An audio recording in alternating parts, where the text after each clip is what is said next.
పౌలులో ఉన్నటువంటి శ్రేష్టమైన లక్షణాలు మనం సాధన చేయాలి. ఇది ప్రసంగానికి ప్రారంభం. మిగతాది మీరే ప్రసంగం మీరే చేసుకోవచ్చు. మీరందరూ ప్రసంగికులే కాబట్టి మీరు డెవలప్ చేసుకోవచ్చు. పౌలులో ఉన్నటువంటి లక్షణాలు, మొట్టమొదటి లక్షణం ఏంటంటే ఉన్న చోటనే ఉండడానికి ఇష్టపడలేదు. ఇది పౌలులోని మొట్టమొదటి లక్షణం, పౌలులోని భారం. రోమాపత్రిక 15వ అధ్యాయము 20వ వచనం, నేనైతే మరి ఒకని పునాది మీద కట్టకుండు నిమిత్తం, వేరొకని పునాది మీద కట్టకుండు నిమిత్తం క్రీస్తు నామము ఎరుగని చోట్లను సువార్తను ప్రకటింపవలెనని మిక్కిలి ఆశగలవాడనై ఉండి అలాగున ప్రకటించితిని.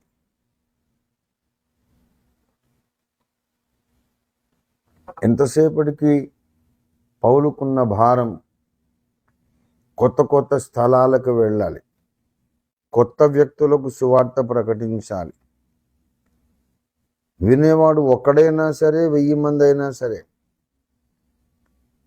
నూతన స్థలాలకు వెళ్ళాలి, నూతన ప్రదేశాలకు వెళ్ళాలి. ఆయన రాత్రింబగళ్ళు కష్టపడ్డాడు. తన ప్రాణమును కూడా ప్రియమైందిగా ఎంచుకోలేదట. అపోస్తలుల కార్యాలు 20వ అధ్యాయము దయచేసి చూడండి. నేనేమీ దాచుకోలేదని చెబుతున్నాడు. 20వ అధ్యాయం అపోస్తలుల కార్యాలు 24వ వచనం, అయితే దేవుని కృపా సువార్తను గూర్చి సాక్ష్యమిచ్చుట యందు నా పరుగును, నేను ప్రభువైన యేసు వలన పొందిన పరిచర్యను తుదముట్టింపవలెనని నా ప్రాణమును నాకెంత మాత్రమును ప్రియమైనదిగా ఎంచుకొనుటలేదు. రాత్రి మగళ్ళు సమయమనక సువార్త ప్రకటనలో తన జీవితాన్ని ధారపోశాడు పౌలు భక్తుడు. తన ప్రాణమును ఆయన ధారపోశాడు. దేవుని సేవకులారా, దేవుని సేవలో ఫిలిప్పీ పత్రిక 2వ అధ్యాయం 17వ వచనాన్ని చూడండి. మరియు మీ విశ్వాస యాగములోను దాని సంబంధమైన సేవలోను నేను పానార్పణముగా పోయబడినను, నేను ఆనందించి మీ అందరితో కూడా సంతోషింతును. పానార్పణం అంటే ద్రవ పదార్థంగా ఉన్నది దేవునికి అర్పించటం. ఇలా గుమ్మరించేస్తే ఏం ఉండదు, ఇంకా అందులో ఆ పాత్రలు ఏం ఉండదు, బోర్లించేస్తే మొత్తం వెళ్ళిపోతుంది. పౌలు తానంటూ అసలు ఒక వ్యక్తిగా మిగలకుండా తనకున్న శక్తి, సామర్థ్యం, ఆరోగ్యము, ధనం అన్నీ ఖర్చు పెట్టేశాడు. నా యందు ఉన్నట్లు మీరు చూచిన లక్షణాలు మీరు కూడా సాధన చెయ్యండి అని చెబుతున్నాడు. అంతేకాదు పౌలులో ఉన్నటువంటి ఇంకొక ముఖ్య లక్షణము, తనకు అప్పగించబడిన మంద పట్ల బాధ్యత. కొరింథీ పత్రిక 2వ కొరింథీ పత్రిక మరి తన యొక్క లక్షణం ఎలాగున్నదో ఆయన చెబుతున్నాడు. మొదటి అధ్యాయం 23వ వచనం, మీ యందు కనికరము కలిగినందున నేను మరలా కొరింథునకు రాలేదు. ఆయన ఏ రీతిగా విశ్వాసులను ప్రేమించాడు అని అంటే, ఒక తల్లిలాగా వాళ్ళను ప్రేమించాడు.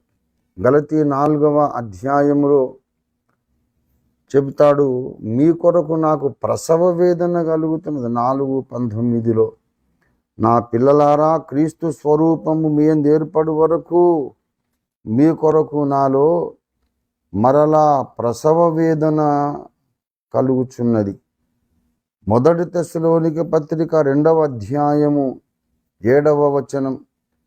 అయితే స్తన్యమిచ్చు తల్లి తన సొంత బిడ్డలను గారవించున్నట్లుగా మేము మీ మధ్యను సాధువులమై ఉంటిమి.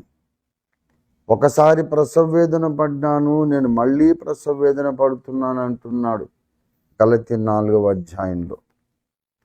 పాలిచ్చి పెంచే తల్లి తన పిల్లల్ని ఎలాగ గారాబంగా చూసుకుంటుందో అలాగ నేను మిమ్మల్ని గారాబం చేస్తున్నానంటాడు.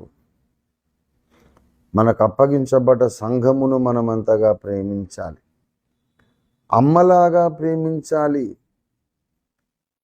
ప్రేమ అనేది పరిశుద్ధ ప్రేమ ఒకటి ఉన్నది, మానవ ప్రేమ ఒకటి ఉంది. మానవ ప్రేమలో స్వార్థం ఉండొచ్చు, మానవ ప్రేమలో కాముకత్వం ఉండొచ్చు. ఎస్పెషల్లీ ఈవెన్ అపోజిట్ సెక్స్, మన వ్యతిరేక లైంగిక వర్గంలో ఉన్నటువంటి వ్యక్తి ఇన్వాల్వ్ అయినప్పుడు మానవ ప్రేమ ఉందనుకోండి, కాముకత్వం వచ్చేస్తుంది. ఒక పాస్టర్ గారే, ఒక సిస్టర్ గారే, ఒక సువార్థికురాలు, ఒక పాస్టర్ గారే అభిమానం ఎక్కువైపోయి కాముకత్వానికి దారితీసిన పరిస్థితులు ఎన్నో జరుగుతూ ఉన్నాయి ఈ రోజుల్లో. దేవుడు దేవుడు అంటూనే పాపంలో పడిపోతున్నారు.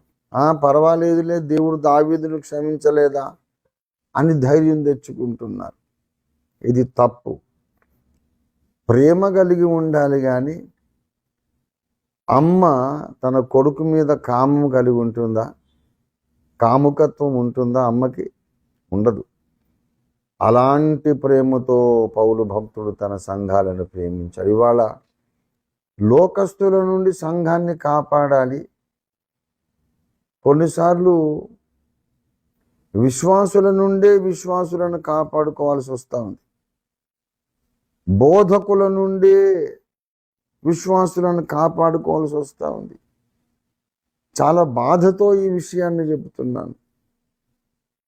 ప్రియ దేవుని బిడ్డలారా, జాగ్రత్త, జాగ్రత్త, జాగ్రత్త.